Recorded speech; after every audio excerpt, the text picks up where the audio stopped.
गिबियावनो जोङो बर' रादाब बुथुमगिरि बिथांमोनखौ जोंनि मिरु लाइमोन गांखंनिफ्राय गाहाम हामलायथिखौ जासिग्रोबाय आरो नैथियाव आंजों दङ लोगोसे जोंनि सेन्ट्रेल UPPL निनो माने भाइस प्रेसिडेन्ट आरो लोगोसे जोंनिनो इउथनि सोद्रोमा बे समाव नोंथांमोननो जोङो मोननैसो बाथ्राफोरखौ बुंथिनो थाखाय नोंथांमोनखौ हरखाबै जों लिंहरनाय जादों आरो बिनि सायाव जों माखासे बाथ्राफोरखौ जों क्लियार होनो थाखाय नोंथांमोननि खाथियाव दिनै नैबे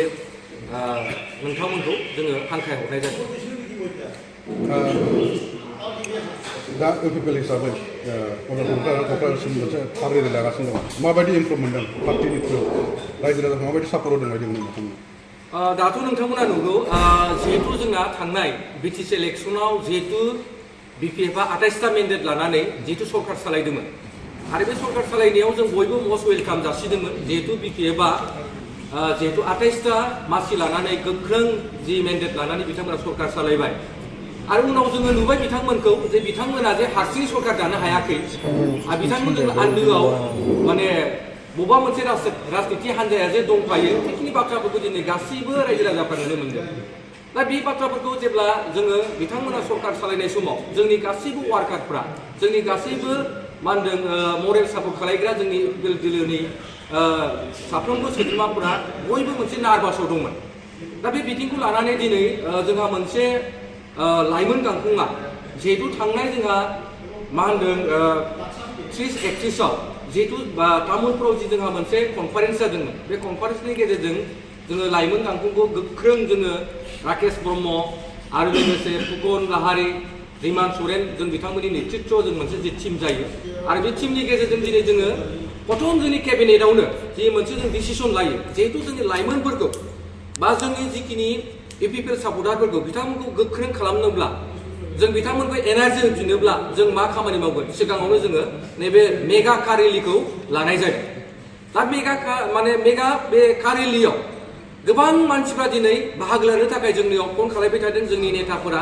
आरो साफ्रोमबो जोंनि सापर्टारफ्रा दिनै जोङो प्रथमाव जोङो 1000निल' जोङो सिन्था खालामदोंमोन दासिमाव जोंनियाव 1500टा जोंनाव कार रेलिनि मोनसे लिस्टआ फैबाय। दा जोङो फैगोन 21 तारिखआव जिहेतु जोङो अदालगुरि मास पार्टिनिफ्राय लानानै जिहेतु जोङो मोनफ्रोमबो जोङो जिल्लायाव टाच खालायगोन आरो मोनफ्रोमबो जिल्लायाव जोङो 10 मिनिट जोङो रायजो राजाजों जोंनि लाइमोनफोरजों जोङो जोंनि दोलोनि जिखिनि मावनो लानाय खामानिफोरखौ लानानै बिथांमोनजों जों गुवारै सावरायगोन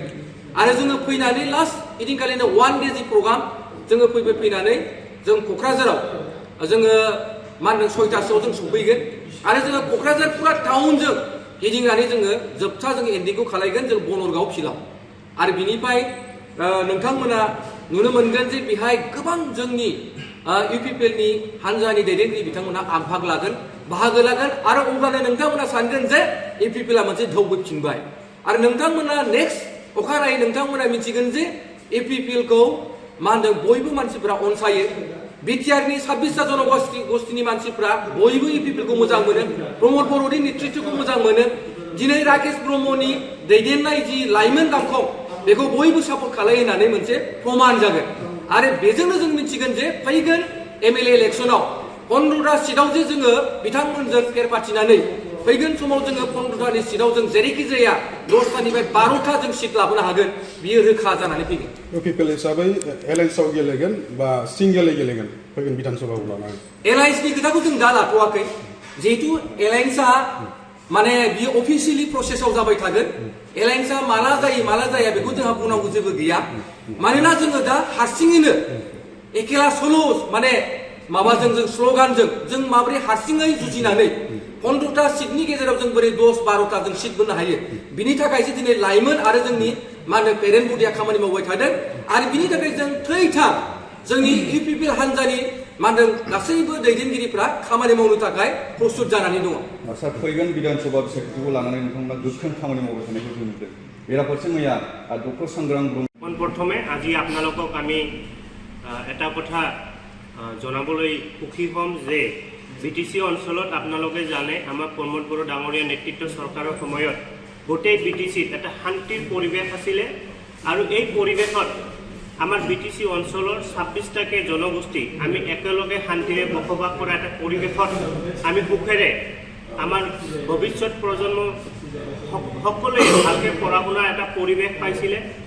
আৰু 2025 যি ইলেকশ্যন হ'ল BTC ইলেকশ্যনত হাগ্ৰামা মহিলাৰী ডাঙৰীয়া চৰকাৰ অহাৰ লগে লগে BTC অঞ্চলৰ পৰিৱেশটো এই অহা 3-4 মাহৰ ভিতৰত যি এটা পৰিৱেশ পৰিৱৰ্তন হ'ল ইয়াত আমাৰ জনগোষ্ঠীৰ মাজত যি এটা ভাতৃত্ববোধ একতা আছিলে ইয়াত আমাৰ সেই ভাতৃত্ববোধ আৰু একতাৰ মাজত এটা সন্দেহ পৰিৱেশ গঢ়ি উঠিলে এই ক্ষেত্ৰত ইয়াৰ পৰিপ্ৰেক্ষিতত আমি UPPLৰ পৰা BTC অঞ্চলত আমাৰ UPPLৰ পাৰ্টিৰ মুৰব্বী প্ৰমোদ বড়ো ডাঙৰীয়াৰ যি এটা সুচিন্তা BTC অঞ্চলত আমি 26টা জনগোষ্ঠী একেলগে শান্তিৰে থাকিব লাগে ইয়াৰে প্ৰতি লক্ষ্য ৰাখি আমি 21 তাৰিখ দিনা আমি সকলো 26টা জনগোষ্ঠীৰ মাজত শান্তি ভাতৃত্ববোধ বজাই ৰখাৰ ক্ষেত্ৰত আমি UPPL কেন্দ্ৰীয় কমিটি ৰাকেশ বৰ্মা ডাঙৰীয়াৰ নেতৃত্বত আমি আমাৰ UPPL কমিটিৰ ইউথ কমিটিৰ পৰা চেণ্ট্ৰেল ইউথ কমিটিৰ পৰা এটা ৰেলী ওলাইছোঁ আৰু এই ৰেলীটো আমাৰ ওদালগুৰিৰ পৰা কোকৰাঝাৰলৈকে হ'ব আৰু আমি আশা কৰিছোঁ